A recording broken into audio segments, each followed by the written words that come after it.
rats. During the Vietnam War, the bravest troops from America, Australia, New Zealand and South Vietnam volunteered for one of the most dangerous jobs of the entire conflict. These heroic men were known as tunnel rats, and their objective was to explore the cramped underground tunnels of the Viet Cong, where deadly threats lurked around every corner. In 1965, combat troops from Western nations arrived in Vietnam and soon realized that the Viet Cong were hiding and taking shelter in a vast network of underground tunnels.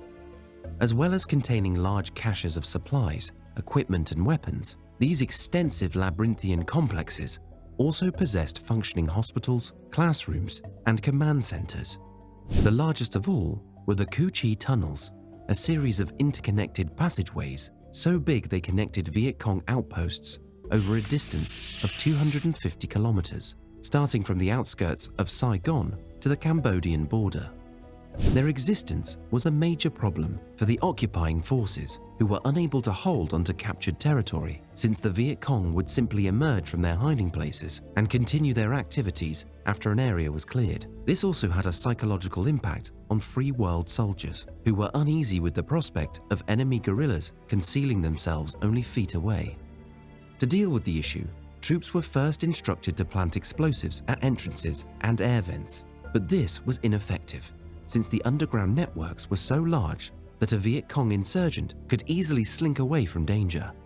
In addition, hidden exits, angular turns, and other precautionary measures inside guaranteed easy escape, while air and water locks were purposefully installed to dampen the effects of explosions.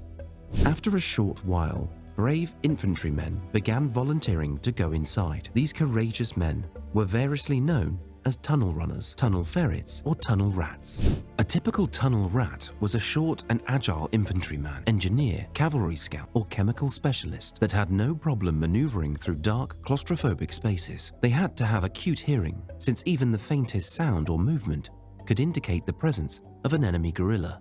Dousing themselves in insect repellent to repulse leeches, mosquitoes, fleas, spiders, scorpions, ants, and other creepy crawlies beforehand, tunnel rats descended into darkness or black echo, wearing either no shirt at all or the pants and shirt of their jungle fatigue uniform. Helmets were rarely equipped as they restricted the range of their vision and hearing, with only knee pads and gloves providing limited protection. In order to mop up sweat, mud and dust, an olive drab towel or a triangular bandage was issued, and to prevent snagging, wristwatches, dog tags or rings had to be removed. The volunteers were armed with handguns, such as the Colt 45 cal M1911A1 pistol and the high-standard .22 cal long rifle model HD semi-automatic pistol. In confined spaces, however, activating one of these weapons was so deafening that the noise could cause permanent hearing damage, since hearing protection was hardly ever worn, and so they were only fired as a last resort. Quieter armaments such as the S&W .38 cal Special Model 10 revolver with silencer were also available, but were significantly less common. Tunnel rats were usually supplied with an assortment of explosives that included M26 lemon and M67 baseball grenades, as well as MK3A2 demolition and concussion and M34 white phosphorus grenades. These were normally thrown into cave openings from the outside, as it was too dangerous to let one off in the tunnels. Elsewhere, thermite-packed AN-M14 incendiary grenades that could burn through steel were used to destroy enemy heavy weapons, radios, and other equipment, while the fumes from M1A1 smoke grenades were pumped into the tunnels with the assistance of a Mighty Mite blower to flush out occupants. Together with their weapons and explosives, tunnel rats also carried a flashlight or lantern, a compass, a rope to drag out bodies or equipment, earplugs for gunfights, and a knife or machete for close combat that was also used to detect and pry open hidden doors. Lastly, communication with the outside world was facilitated by a TA-1PT sound-powered field telephone connected by wire to a receiver on the surface. Usually composed of volunteers with no standardized training, tunnel exploration or tunnel demolition teams could include anywhere from 3 to 5 individuals. These were divided into tunnelers and a surface support team that helped with the extraction of tunnel rats, the passing down of necessary equipment, the preparation of demolition charges, and the relay of essential information. They were assisted by specialized chemical detachments operating the mighty mite blowers that funneled tear gas into the underground layers. To run the whole was an extremely dangerous task, requiring operators not only to engage in close-quarter fighting and swim through flooded portions in complete darkness, but to fend off bugs, snakes, rodents, and other vermin.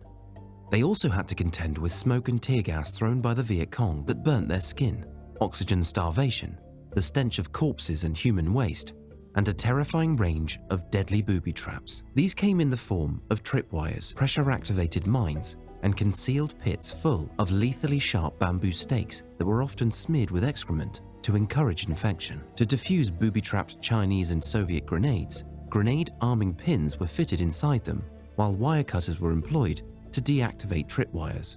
Tunnel rats had to be extremely careful when disarming them though, as sometimes they had multiple triggers, and there were usually many similar traps in the same small area. Owing to the extreme danger of the job, many tunnel rats either drowned, suffocated, or died as a result of fierce underground hand-to-hand fighting. Sometimes the sheer stress of the job would cause soldiers to quit on the spot so they could assume another less mentally scarring role. Surprisingly though, casualties were relatively light, yet many of their ranks would subsequently suffer from post-traumatic stress disorder and a host of respiratory illnesses caused by overexposure to the tear gas used to smoke out Viet Cong guerrillas. Of all the Vietnam veterans then, the lion-hearted tunnel rat may have had to make the biggest sacrifice of them all.